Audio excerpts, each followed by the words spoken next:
Homecoming for the college dropout, or to my mother and everyone who keeps asking me when am I going to finish my degree.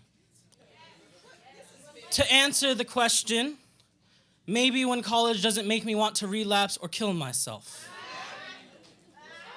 I don't know if telling you I overcame my addiction would make you proud, Mom, because then I would have to tell you about the addiction in the first place. I'd have to tell you that these bags under my eyes are so heavy because they are filled with months of lost sleep, that I was never dieting, I was just too nauseous to hold anything down, that I'm still afraid of driving because there are holes in my memory and I don't remember leaving home, only that I somehow got to where I needed to be. I've never told anyone about my addiction because Adderall is so common, I've never had to pay for it. Everyone I knew just had a prescription, so if they've been on it all their lives, do I even get to call myself an addict? What I'm saying is, if I've only ever had to quit once, does it even count? I cast out a net in search of the answers, but only come up with more questions like, if I've never relapsed, do I even get to call it a problem? Or how much do I have to hurt myself before I can call it self-harm? How close to dying do I have to be before I can call myself so suicidal? If the pills only ever improve my life, do I even get to write this poem? I covet the answers despite knowing they'll never belong to me. Or they can't find a home in me. I'm 4 years clean now. But I still think about the pills every day. Mom, when you ask me to go back to school, I want to tell you I'm too afraid of failure.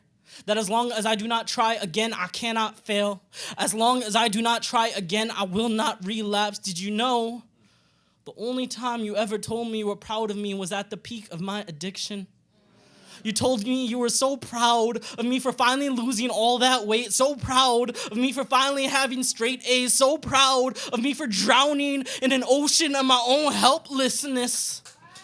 The day I quit was the day I found out my sister had a prescription. I was not ready to invite her on the sinking ship of an addiction, so I built a raft by the name of sobriety just in case she ever needed it. When I made the decision to quit, I was really making the decision to be good enough on my own. And it took a while, but I am. I really am, and it feels so good to say it and believe it at the same time. I am good enough.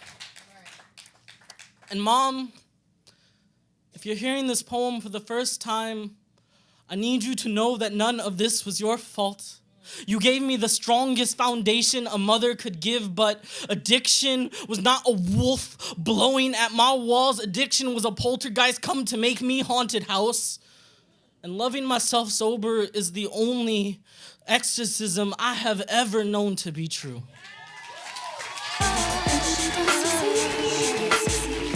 That was Omer Ahmed, living in Georgia.